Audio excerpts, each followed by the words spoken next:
नमस्ते दोस्तों। हमने प्रीवियस लेक्चर के अंदर स्टिमुलेटेड इमिशन के बारे में पढ़ा, आइंस्टाइन कोएफिशिएंट के बारे में पढ़ा और आज के इस लेक्चर में हम पढ़ेंगे पॉपुलेशन इन्वर्जन के बारे में पढ़ेंगे। तो पॉपुलेशन इन्वर्जन की डेफिनेशन क्या होती है? The situation in which number of atom in the higher energy state exceed from lower energy state. यानी कि ये कह रहा है कि पॉपुलेशन इन्वर्जन वो कंडीशन है जहां पर जो हायर एनर्जी लेवल यानी कि एक्साइटिंग जो एनर्जी लेवल है उसके अंदर नंबर ऑफ एटम्स जो है यानी एटम की संख्या है वो ज्यादा हो जानी चाहिए एज कंपैरेटिव टू आपके ग्राउंड स्टेट से। यानी ग्राउंड स्टेट से अगर एनर्जी एटम्स की संख्या अगर एक्साइटेशन ज्यादा हो जाती है उसको हम क्या कहते हैं? इसका पॉपुलेशन इन्वर्जन कहते हैं।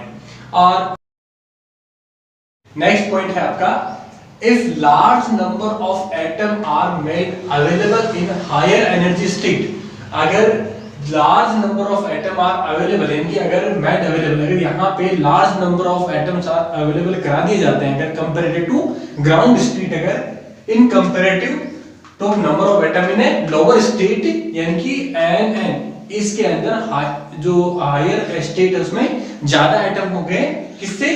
n ग्राउंड स्टेट से। Stimulated emission can be enhance यानी कि जब एक्साइटिंग स्टेट के अंदर ज्यादा एटम्स हो जाते हैं as compared to ground state तो फिर कौन सी सिचुएशन हैपन होने की पॉसिबिलिटी बढ़ जाती है? स्टिमुलेटेड इमिशन होने की बढ़ जाती है। यानी कि स्टिमुलेटेड इमिशन होने के लिए कौन सी कंडीशन ज्यादा रिक्वायर्ड है? वो है पॉपुलेशन इन्वर्जन रिक्वायर्ड है। नेक्स्ट है for laser action stimulated emission is required. और स्टिमुलेटेड इमिशन किसके लिए जरूरी होता है? आपका जो लेजर एक्शन के लिए यानी कि लेजर जो लाइट जो प्रोड्यूस करने के लिए हमें क्या चाहिए? स्टिमुलेटेड इमिशन होना जरूरी है। अब नेक्स्ट एक लाइन है, बहुत इंपॉर्टेंट लाइन है जो कई बार एग्जाम में पूछी भी गई है, वो ये है कि the condition of population inversion यानी कि पॉपुलेशन इन्वर्जन की जो कंडीशन है, ठीक है, can be represented as negative temperature. उसको नेगेटिव टेम्परेचर से रिप्रेजेंट कर सकते हैं। कई बार क्वेश्चन पूछा गया है कि how can be represent population inversion as a negative temperature. तो उसका सॉल्यूशन जो है वो क्या होगा? सॉल्यूशन ये होगा कि उसके सॉल्यूशन के लिए हम एक कॉन्सेप्ट काम में क्या लेंगे? हम थर्मल इक्विलिब्रियम में हम बोल्ट्जमान स्टैटिक्स का यूज करेंगे। देखो ये एक स्टेटमेंट लिखा है, according to Maxwell Boltzmann statics at constant temperature किसी भी निश्चित ताप के ऊपर इन थर्मल इक्विलिब्रियम किसी भी थर्मल इक्विलिब्रियम तापीय नियत तापीय स्थिति पर number of atom in energy level of E यानी कि किसी भी लेवल में किसी भी एनर्जी लेवल में जो है नंबर ऑफ जो एटम है is directly proportional to E की पावर माइनस ई अपॉन के टी। ये हम ऑलरेडी पढ़ चुके हैं। यानी कि ये कह रहा है कि इस स्टैटिक्स के अनुसार इसके अंदर जो एटम्स हैं और उसकी जो एनर्जी का जो रिलेशन होगा वो ठीक इस प्रकार लिखा जाएगा। अगर मैं इस एक्साइटिंग जो स्टेट है इसके लिए अगर मैं नंबर ऑफ एटम और एनर्जी स्टेट का रिलेशन लिखूं अगर मैं तो मैं क्या लिखूंगा कि number of N equal to E की पावर माइनस ई अपॉन के और टी। और वो किसके लिए लिया मैंने? हायर स्टेट ई और एन हायर एनर्जी स्टेट के लिए लिया मैंने। और यही केस अगर मैं लोअर एनर्जी स्टेट के लिए लेता हूं तो क्या होगा? वहां पर होगा एन एम यानी कि ये किसके लिए? ग्राउंड स्टेट एनर्जी के लिए लिया, वो क्या होगा? ई की पावर माइनस ई अपॉन आपका के और टी होगा आपका।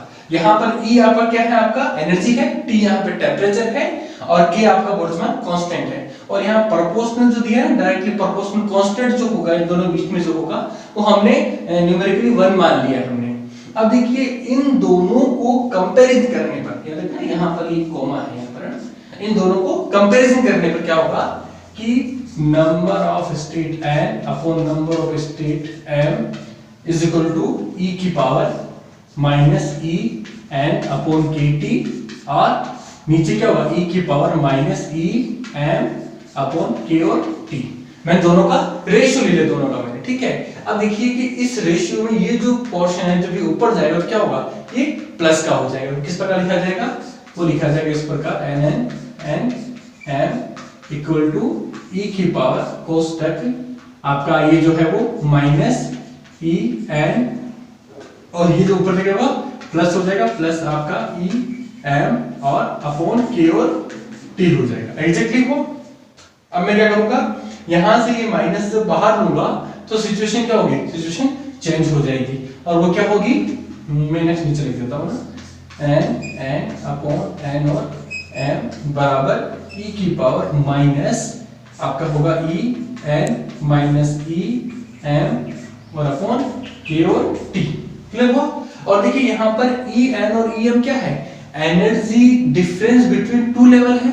तो energy difference between two level जो होता है हम किस प्रकार रिप्रेजेंट करते हैं, हमेशा उसको एच और न्यू से रिप्रेजेंट करते हैं, यानी कि energy of N minus energy of M is equal to H और न्यू, इस प्रकार हम लोग लिखते हैं। तो इक्वेशन क्या होगी नेक्स्ट, e की power minus H new upon K T, equation लिखी गई। अब देखिए ये जो है वो क्या है, एंटी लॉग है आपका, इसे मैं इस साइड भेजता हूं in form of A log. तो क्या होगा, वो ये पोर्शन जो है वो इधर आएगा, तो क्या होगा, वो हो जाएगा आपका लॉग e और n आपका n और आपका n और आपका m बराबर क्या हो जाएगा आपका minus H new upon K और टी हो जाएगा। एग्जैक्टली इक्वेशन आ गई आपकी। और यहां से अगर मैं टेम्परेचर की इक्वेशन निकालता हूं, अगर मैं यानी कि अगर मैं यहां से T निकालता हूं अगर मैं, तो क्या होगा, ये T होगा वो यहां पर आएगा, ये पूरा पोर्शन क्या होगा नीचे चला जाएगा। ठीक है, तो यहां पे क्या होगा minus H new upon K, और कोष्टक में क्या आ जाएगा, ये पूरा पोर्शन नीचे आ जाएगा, यानी कि आपका log बेस ई और कोष्टक एन एन अपॉन एन और आपका एम, और ये आपका पूरा आ जाएगा। ठीक है, यानी कि आपका जो टेम्परेचर जो है आपका जो टेम्परेचर है वो किसमें आया, आपका नेगेटिव आया। टेम्परेचर किसमें आया, नेगेटिव। किस कंडीशन में आया, आपका पॉपुलेशन इन्वर्सन वाली कंडीशन में क्या हुआ आपका, ये जो है वो टेम्परेचर क्या है आपका नेगेटिव आया। इसीलिए इसके लिए क्या स्टेटमेंट लिखा गया है कि the condition of population inversion can be represented as a negative temperature. तो आज हमने इस लेक्चर में क्या पढ़ा, हमने आज पॉपुलेशन इन्वर्जन को डिटेल में और मैथमेटिकली हमने इसको पढ़ा। Thank you.